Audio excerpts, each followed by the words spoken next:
नमस्कार। Special Hindi classes पर आपका स्वागत है।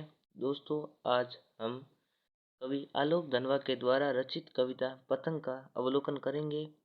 इसमें कवि ने बच्चों और पतंगों के बारे में बताया गया है कि बच्चों ने किस प्रकार पतंगे उड़ाई हैं, किस प्रकार बच्चे पतंग उड़ाते हैं, उसके बारे में वर्णन किया गया है।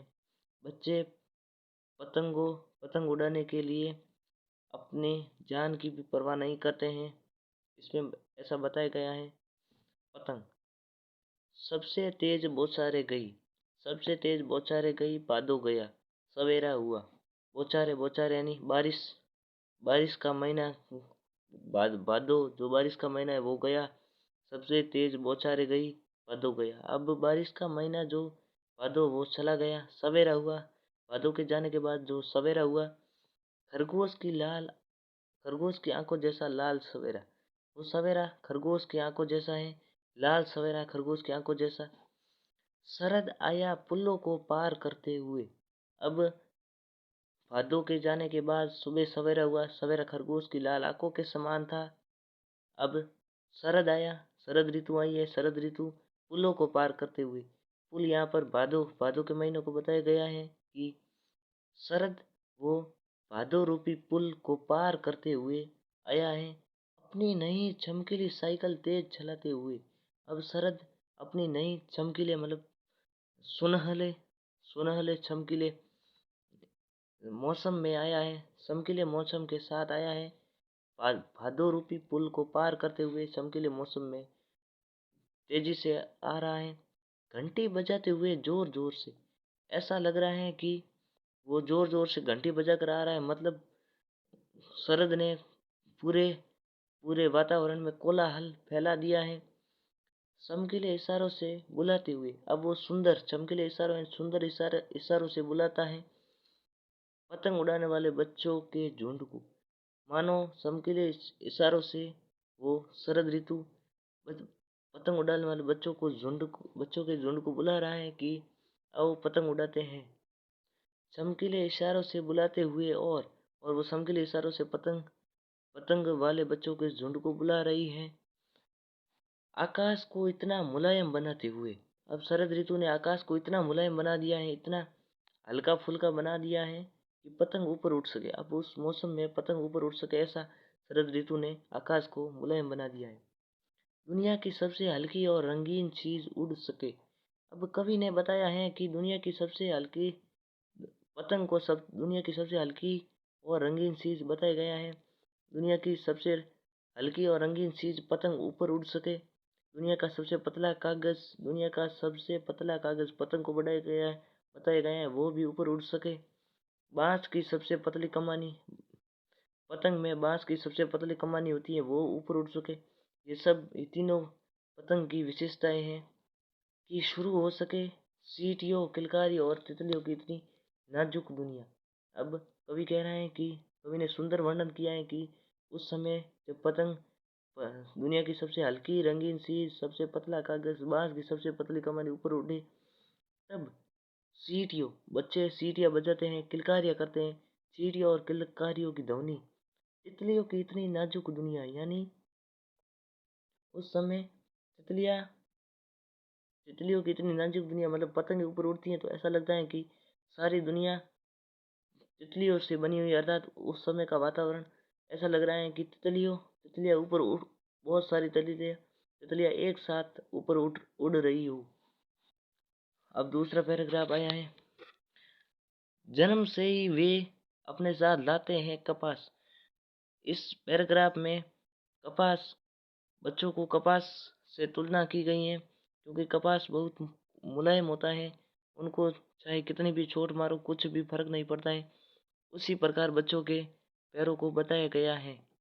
जन्म से ही वे अपने साथ लाते हैं कपास, मतलब यहाँ पर बताया गया है कि बच्चे जन्म से ही अपने साथ कपास लाते हैं, यानी बच्चों का शरीर मुलायम होता है। कपास यानी मुलायम मान सकते हो यहाँ पर। पृथ्वी घूमती हुई आती है उनके बेचैन पैरों के पास। अब पृथ्वी भी उनके मुलायम पैरों के पास घूमती हुई जोश के साथ आती है उनके मुलायम पैरों के पास। जब वे दौड़ते हैं बेसुध, बेसुध यानी बिना परवाह किए, जब वे दौड़ते हैं बेसुध होकर, कुछ भी परवाह नहीं किए वे दौड़ते हैं, छतों को भी नरम बनाते हुए। अर्थात उनके कपास मुलायम पैर, जब वे दौड़ते हैं उन मुलायम पैरों के साथ, तब ऐसा लगता है कि वे उन छतों को भी नरम बनाते, छतों को भी मुलायम बना देते हैं।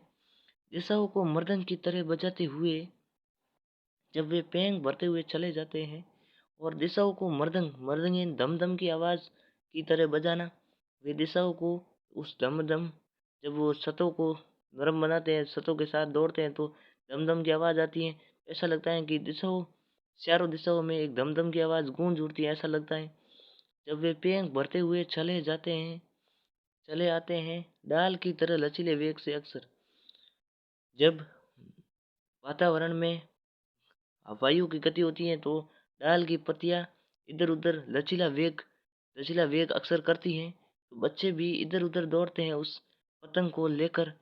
तो ऐसा लगता है कि डाल की पत्तियों की तरह ही वे बच्चे दौड़ते हुए आते हैं। इसमें बताया गया है दोस्तों कि कपास के समान बच्चों के मुलायम पैर हैं, और पृथ्वी भी उनके पैरों के साथ जोश के साथ उनके पैरों के पास जाती हैं, और वे बेसुध होकर दौड़ते हैं। उस समय दिशाओं को मर्दन की तरह दमदम की आवाज़ के साथ बजाते हैं, और पेंग भरते हैं, यानी चलकर पेंग लगाते हैं अर्थात दौड़ते हैं।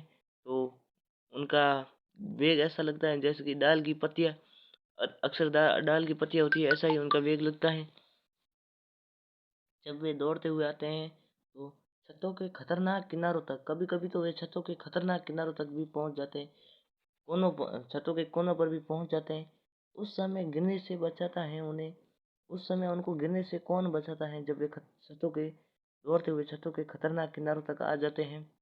सिर्फ उनके ही रोमांचित शरीर का संगीत। अब उस समय उनको कौन बचाता है? उनके ही रोमांच और उत्साह से भरा हुआ शरीर उनको छतों के खतरनाक किनारों से गिरने से बचाता है। पतंगों की धड़कती ऊंचाइयां उन्हें थाम लेती हैं। अब पतंगों की धड़कती ऊंचाइयां उन्हें थाम लेती है महज एक धागे के सहारे। कवि ने यहाँ पर सुंदर वर्णन किया है कि पतंग जो ऊपर उड़ते हैं, उनकी धड़कती ऊंचाइयां, जो बढ़ती ऊंचाइयां होती हैं, उन्हें थाम लेती हैं, उन्हें पकड़े हुए रहती हैं महज एक धागे के सहारे। ऐसा लग रहा है कि एक धागे से बच्चे थामे हुए, बंधे हुए हैं, ताकि वो नीचे नहीं गिर सके उन पतंगों की बढ़ती ऊंचाइयों के साथ। पतंगों के साथ साथ वे भी उड़ रहे हैं। यहाँ पर वे बच्चों को बताया गया है, पर ऐसा लग रहा है कि पतंगों के साथ साथ बच्चे भी उड़ रहे हैं अपने रंध्रों के सहारे। रंध्रों यानी रोमकूप होते हैं, अपने रंध्रों के सहारे। पतंगों के साथ साथ बच्चे भी अपने रंध्रों के साथ उड़ रहे हैं। ऐसा लग रहा है जब बच्चे खतरनाक किनारों तक आ जाते हैं और उनके रोमांचित शरीर उनको बचाता है, और उनकी धड़कती पतंगों की धड़कती ऊंचाइयां उन्हें एक धागे के सहारे बांध लेती है, उन्हें गिरने नहीं देती हैं। उस समय ऐसा लग रहा है कि पतंगों के साथ साथ बच्चे भी उड़ रहे हैं। अगर वे कभी गिरते हैं छतों के खतरनाक किनारों से, यहाँ पर कवि ने बताया है कि बच्चे दौड़ते हुए खतरनाक किनारों तक आ जाते हैं। अगर वे कभी उन खतरनाक किनारों से नीचे गिर भी जाते हैं और बच जाते हैं, तब तो गिरने के बाद बच्चे बच जाते हैं, उनको चोट नहीं लगती है, तब तो उस समय तो वे और भी निडर होकर सुनहले सूरज के सामने आते हैं। उस समय वे ज्यादा निडर, आत्मविश्वास और जोश के साथ, उसमें वे निडर हो जाते हैं, उनको ज्यादा आत्मविश्वास हो जाता है और जोश के साथ सुनहले सूरज यानी उगते हुए सूरज, चमकदार सूरज के सामने फिर आते हैं, फिर पतंग उड़ाने आते हैं। पृथ्वी और भी तेज घूमती हुई आती है।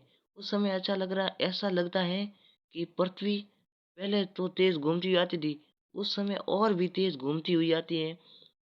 पृथ्वी की भी उनके उनके बेचैन पैरों के पास, पृथ्वी की भी गति तेज हो जाती है उनके बेचैन पैरों के साथ पास, उनके उत्सुकदार पैरों के पास आने के लिए पृथ्वी भी तेज गति से घूमती हुई आती है। दोस्तों, उम्मीद करता हूँ कि आपको पतंग कविता पूरी तरह से समझ में आ गई होगी, इसलिए वीडियो को लाइक ज़रूर करें, कमेंट बॉक्स में बताएं कि आपको कैसी जानकारी मिली इस पार्ट से, और चैनल को सब्सक्राइब करना ना भूलें, ताकि मैं 12वीं से संबंधित जो भी कविता का वीडियो अपलोड करूं, सबसे पहले नोटिफिकेशंस आपको ही मिले। धन्यवाद दोस्तों, नमस्कार।